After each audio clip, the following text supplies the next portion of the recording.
welcome to the Harley Funk Wrestling Show. I'm Harley Funk. Today, it's time to take a look at AEW's Double or Nothing pay-per-view, which took place on May 29, 2022 from Paradise, Nevada, in front of around 14,459 fans.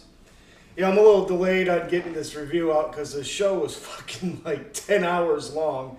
So it took me a couple days to complete it. But hey, let's go ahead and let's do this. We'll start with the buy-in match.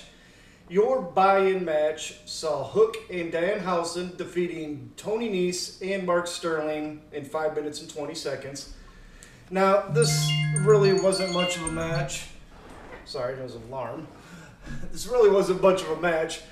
They're trying to get this team of Danhausen and Hook over, which it seems like the crowd is sold on them. Me, I'm not so sure how I feel about Danhausen as of yet. AEW is my first exposure to him. But I will tell you this, I am sold on Hook, man. Taz's son has got some talent to him. And I've always liked Nese, Tony Nese, going back to the 205 Live days and the Cruiserweight Classic and all that. But this pre-show match was really only given about 5 minutes to work with. Mark Sterling eats the pinfall after a suplex from Hook and a cover from Danhausen. So that was it for the buy-in matches. We're going to go ahead and jump into the main show and all 29 matches of it. Your opening match, Wardlow squashes MJF in 7 minutes, 30 seconds. Now, there was speculation that MJF was going to actually no-show the event. Apparently, he's having some contract issues. He did no-show the meet and greet over the weekend. It was rumored that he jumped the plane out of Nevada. But he is here. He is here for the opening match. Now, if this is his last match of AEW or not, I'm not quite sure. If this was his last match, though, I'm glad he did the professional thing, showed up, put Wardlow over after this extended storyline. I think this match did Wardlow a lot of favors. Sometimes in life, you just got to do business first and then talk money later. MJF, he's aping a little bit of Larry Zbyszko in this match as he does some of that old school heel stalling to begin, but once Wardlow finally gets a hold of him, he just straight up massacres him. Shit ton of power bombs this guy put out on this dude. Wardlow's a beast.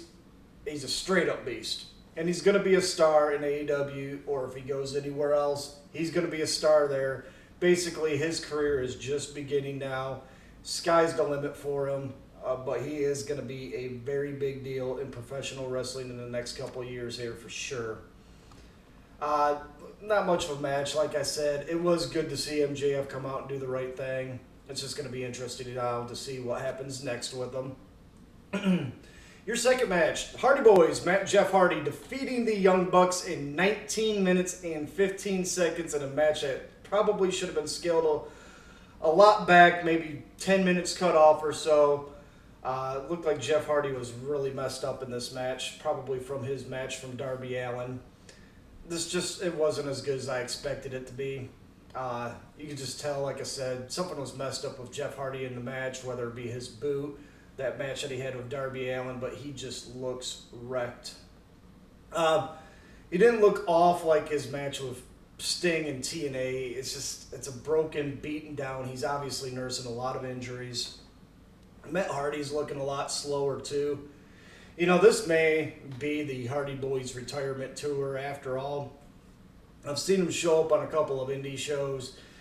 I really think we may be nearing the end of the Hardy Boys run.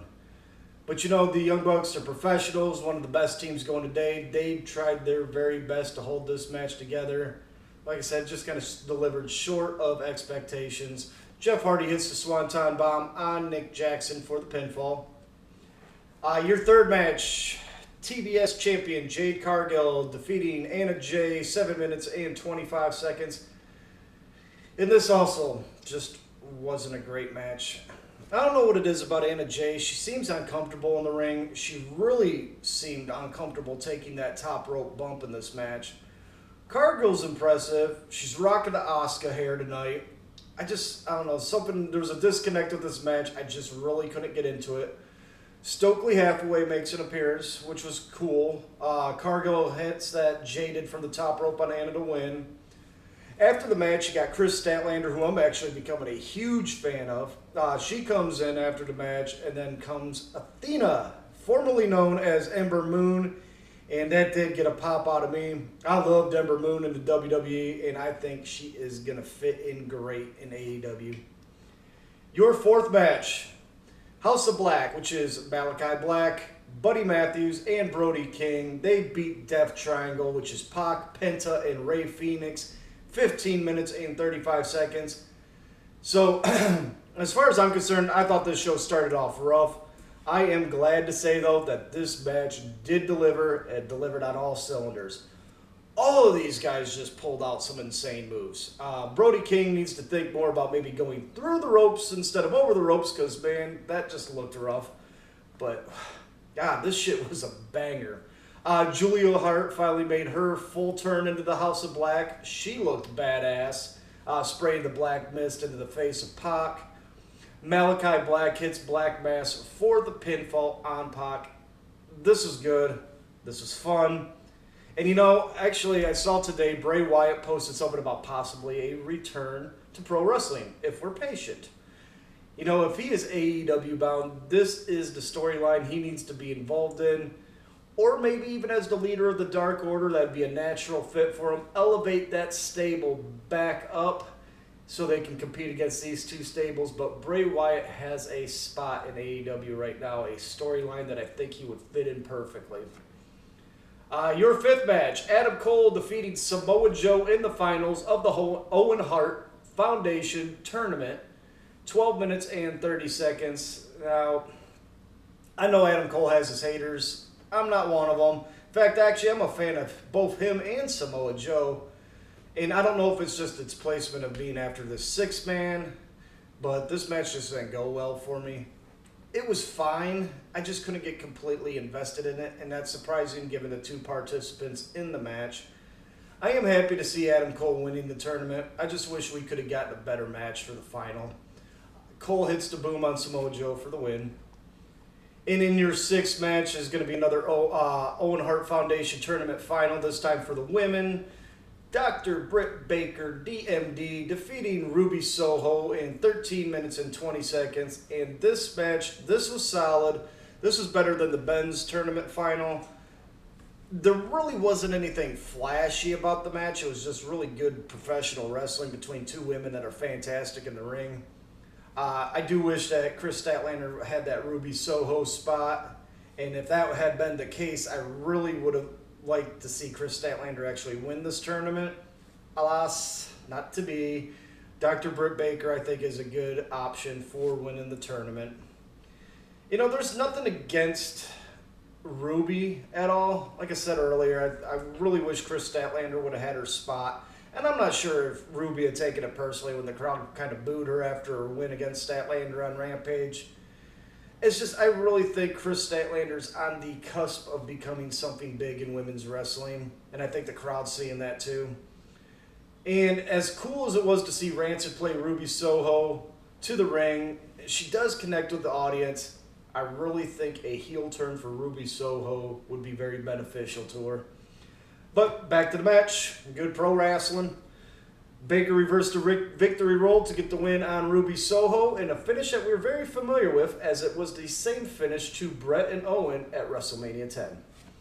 Afterwards, Martha Stewart presents these gorgeous belts to Adam Cole and Britt Baker. They're definitely designed after the old Stampede belts. And it was a nice ceremony. Got a little dusty in my room. But your seventh match, American Top Team. This is going to be Ethan Page, Scorpio Sky, and Paige Van Zandt, however that's pronounced. They defeated Frankie Kazarian, Sammy Guevara, and Tay Conti. 12 minutes and 30 seconds. Now, with this win from American Top Team, neither Kazarian or Guevara can challenge for the TNT title as long as Scorpio Sky is the champion. So, of course, this leads into the natural feud between Kazarian and Sammy Guevara. It's weird because Guevara and Conti were kind of playing the heels on this babyface team, doing all the showboating and making out and messing around and all that shit. And Kazarian was getting frustrated with them. But Kazarian was good in this match. He is great at telling a story in the ring. I believe he's criminally underrated in wrestling. He's just so damn fluid in the ring. And I really think after this feud, this obvious feud we're going to get with him and Sammy Guevara, I think it's about time that they really take a gamble on Frankie Kazarian and move him up that card and see exactly what he can do at a higher level. On the other side, Ethan Page is a good heel. I'm still waiting for a breakthrough performance from him. And Scorpio Sky, I'm huge on. I think that guy is just aces in the ring. This is a fun match, but this is at the point right now.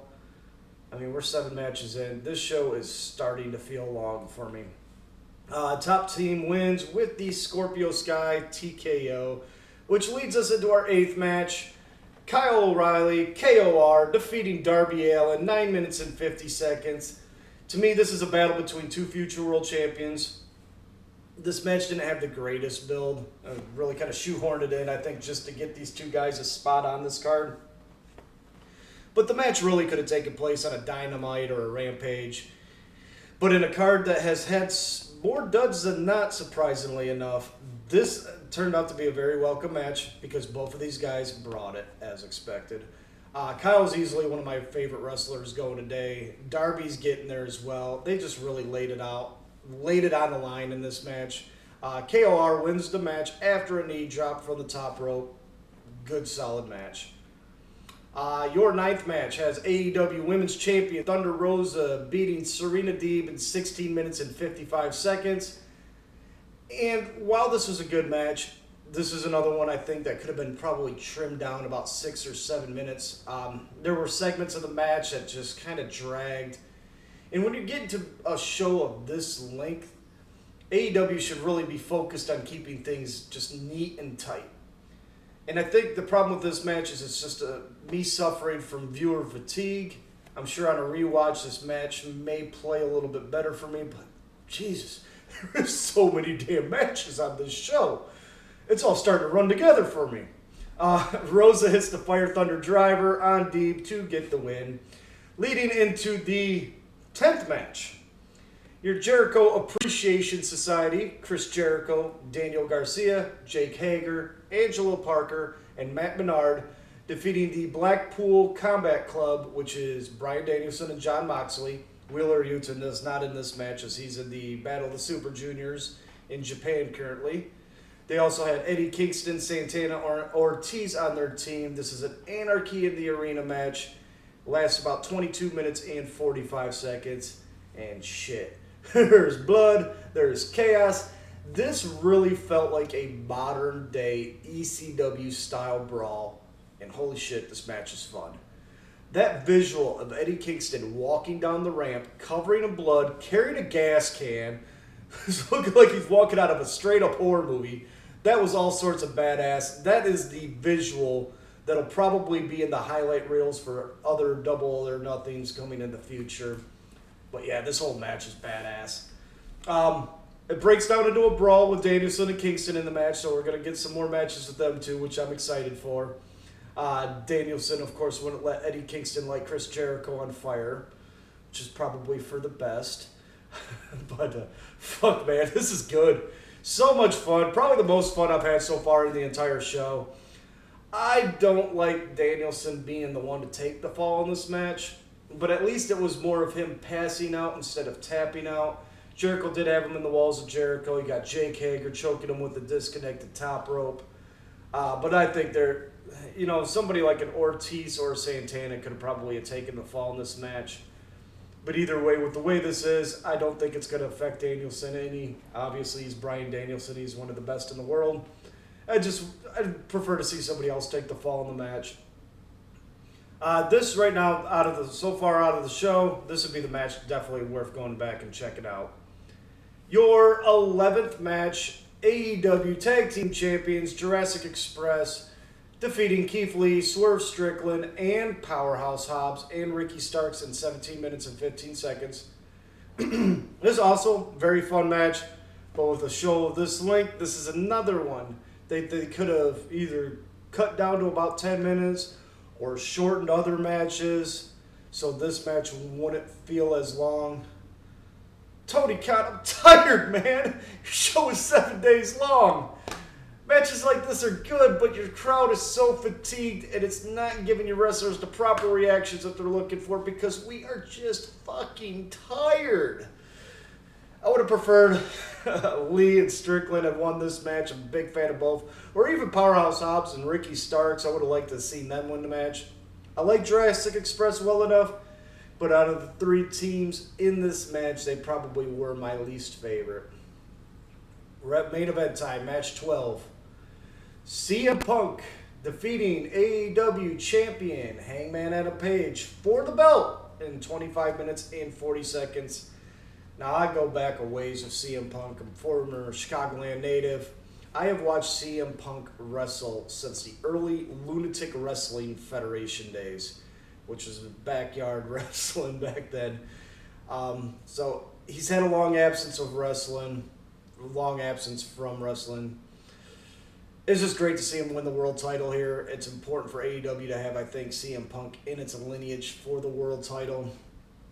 It's just Adam Page, he's competent enough. From what I've seen from him so far in AEW or New Japan or Ring of Honor or wherever else I've seen him, nothing has actually ever screamed to me that this guy is world champion caliber. TNT champion caliber, absolutely. I didn't buy into his run as the champion here, as AEW champion. Maybe I just haven't seen the right match with him. I don't know. And, AEW, they wanted this match to be epic so bad, and it just wasn't. I think the problem is, once again, way too many matches on this show. Everything really started to run together, and this match just didn't stand out from the pack. Punk hits the GTS to win the match. So, yeah. Long show. Holy fuck, long show. There's a lot of misfires tonight.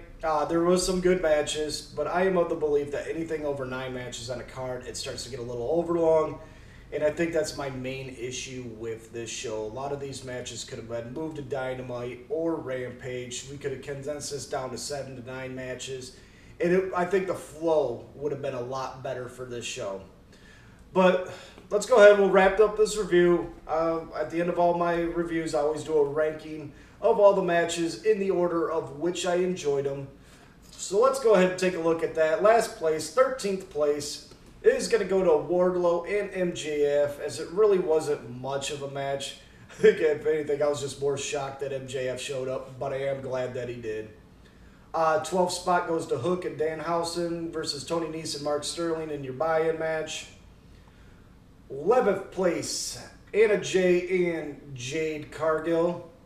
10th spot goes to Samoa Joe versus Adam Cole in the Owen Hart Foundation Tournament Final. 9th place, Hardy Boys versus the Young Bucks. In your 8th spot, I'm giving that to Thunder Rosa versus Serena Deeb. 7th place will be Ruby Soho versus Dr. Britt Baker DMD in the Owen Hart Foundation Tournament Final there. 6th spot goes to CM Punk and Hangman Adam Page for your main event. In the 5th spot, the Frankie Kazarian, Sammy Guevara, Ty Conti versus Scorpio Sky, Ethan Page, and Paige Van Zant. 4th spot, I'm giving to Jurassic Express versus Keith Lee and Swerve Strickland versus Powerhouse Hobbs and Ricky Starks. In your 3rd spot, Darby Allin versus Kyle O'Reilly. And 2nd spot, I'm giving to the Anarchy in the Arena match. Almost got my 1st spot, but my number 1 pick, and this one barely edged out, like I said, that Anarchy in the Arena match. But my 1st spot goes to Death Triangle versus House of Black. So, there you have it. AEW's Double or Nothing is now in the bag. We are now on our way to a show I am looking forward to, and that is the All Elite Wrestling, New Japan Pro Wrestling combination, Forbidden Door. That's going to be in June. I'm still working on Backlash reviews, and if you're watching this currently, we have NXT 2.0's In Your House this Saturday, and WWE's Hell in the Cell on Sunday, so hopefully I'm going to have some reviews up for them possibly the following week. You know me and deadlines by now. If you guys want to keep up with my content, hit that subscribe button. If you like the video, go ahead and give me one of them thumbs up. Thanks, guys, for checking this video out. We'll see you next time on the Harley Funk Wrestling Show.